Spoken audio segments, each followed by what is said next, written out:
गुरुमुखो, आम लोग गुरु धारण करने का अभिप्राय कम समझते हैं। वे जानते हैं कि गुरु शायद उनको कोई विचित्र और नई वस्तु देगा, लेकिन गुरु धारण करने का भाव यह नहीं है। यह जीव वास्तव में जो कुछ है वही रहेगा। गुरु इसको किसी नई सृष्टि में नहीं भेजेंगे। जिस अपनी हकीकत को यह चिरकाल से संसार में रहता हुआ खो बैठा है, गुरु इसकी उस हकीकत को फिर इसे वापस देता है। और जिस भूल भ्रम में पड़कर इसने अपनी वास्तविक अवस्था को खो दिया है, गुरु इसकी वही खोई हुई हालत इसको बख्शता है।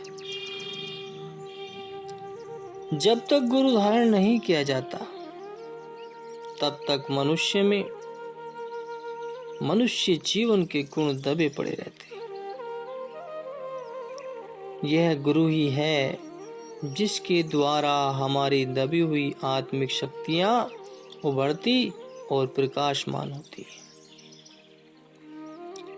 सोना जब तक सुनार के हाथ में नहीं पहुंचता, किसी काम का नहीं होता। अगर उसका मूल्य है तो वह केवल इस कारण से है कि सुनार के पास जाकर उसके आभूषण बन सके। जब वह सुनार की भट्टी से गुजरकर आभूषणों के रूप में बदल जाता है, तब उसका असल मूल्य पड़ता है। वह आप सुंदर बनता है और पहनने वालों को सुंदरता प्रदान करता है। इसी तरह बिना गुरु के मनुष्य की कोई कीमत नहीं। यह गुरु ही है जो मनुष्य को सचमुच मनुष्य बनाता है, वरना इसके सिवाय मनुष्य केवल नाम का ही मनुष्य होता है। कबीर साहिब जी ने कहा है कि निगुरा मुझको न मिले, पापी मिले हजार। एक निगुरे के शीश पर लख पापियों का भार। निगुरे पुरुष को संतों ने आत्मघाती का नाम दिया है, क्योंकि वह अपनी आत्मा का हनन कर रहा है। वह जीवन के रास्ते में नहीं है, वह जीता हुआ भी मौत के रास्ते में जा रहा है। ऐसे आत्मघाती के संबंध में कबीर साहिब जी का कथन है कि वह हजारों पापियों से भी बुरा है, जिसके सिर पर लाखों पापियों का बोझ समझना चाहिए।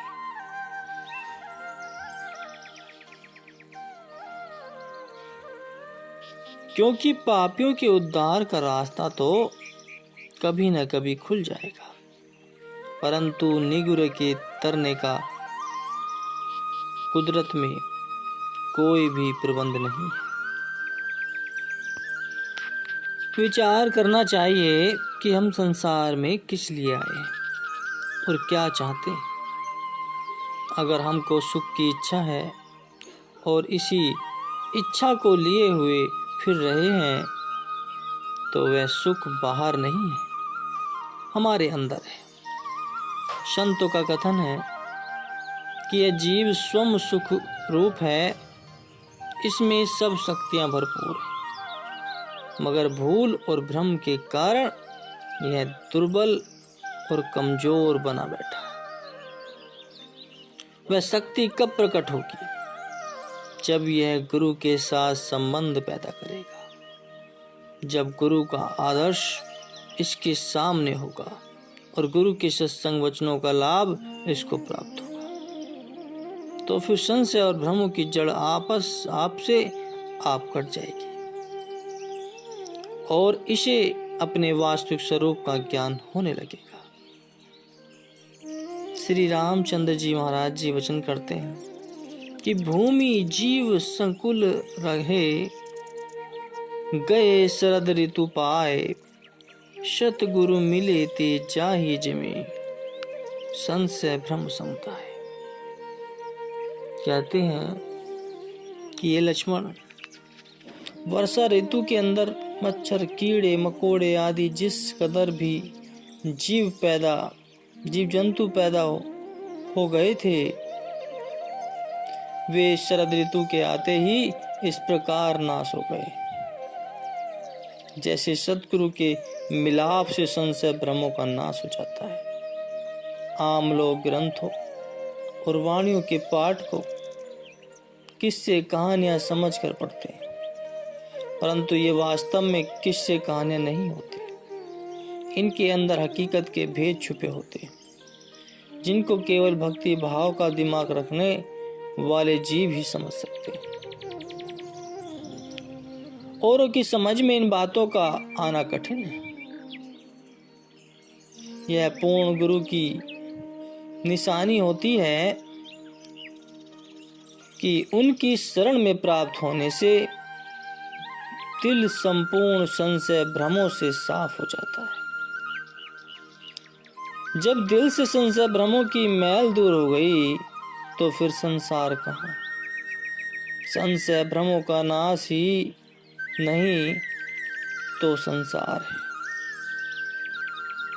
संसार की और कोई हैसियत नहीं है। जब तक जीव संशय भ्रमों के रोग से पीड़ित हो रहा है तब तक संसारी है, लेकिन जब गुरु की दया से इसका इलाज हो गया तब अपने स्वरूप का ज्ञान होने लगा, असलियत प्रकट हो गई और जन्म मरण के रोगों से छुटकारा मिल गया।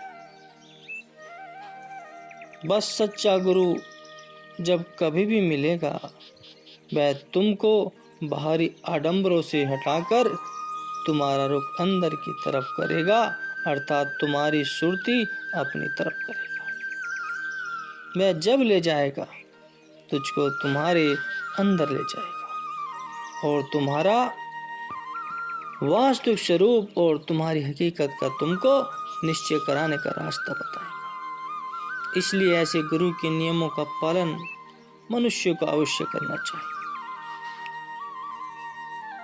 गुरु की विद्या का जो असली तात्पर्य है उसके समझने के लिए यहाँ एक प्रमाण दिया जाता है, जिससे गुरु और शिष्य के संबंध का मतलब और भी साफ हो जाएगा।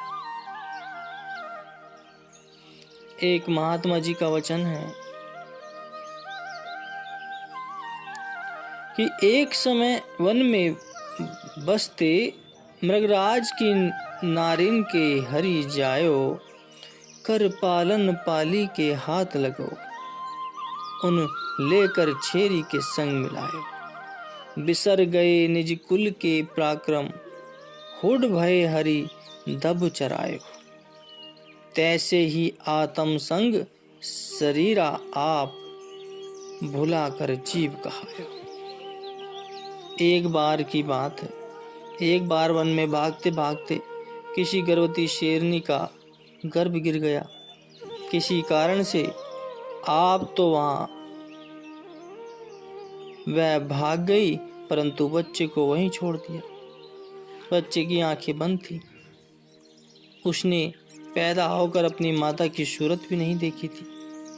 आंखें खुलने पर 2-4 दिन के अंदर वह उस वन में चलने फिरने लगा। इतने में ही एक गडरिया भेड़ों को चराता हुआ वहां आ गया। उसने उस बच्चे को देखा और प्यार से अपनी भेड़ों की रेवड़ में मिला लिया। दिन को जो भेड़ों के साथ उसको चराने ले जाता और रात को वापस घर ले आता।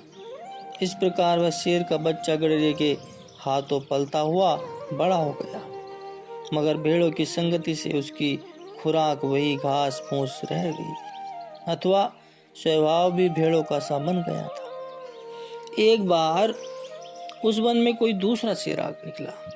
उसने देखा कि वह शेर है और भेड़ों के साथ मिलकर घास फूस खाता फिरता है। उसने समीप जाकर उसे बुलाया और कान में कुछ कहना चाहा, परंतु वह उसकी सूरत को देखकर डरा और भागने लगा। जंगल के बादशाह ने उसे धीरज देकर ठहराया कि मुझसे भय न करो, मैं तेरा हितकारी हूँ और तुझे तेरे हित की कहूँगा। तू एक बार मेरी बात को सुन ले। यह सुनकर वह ठहर गया। वन के शेर ने उसके कान में कहा, तू शेर है, अपनी शक्ति को संभाल। ये भेड़े तो तेरा आहार है, तेरा भोजन है।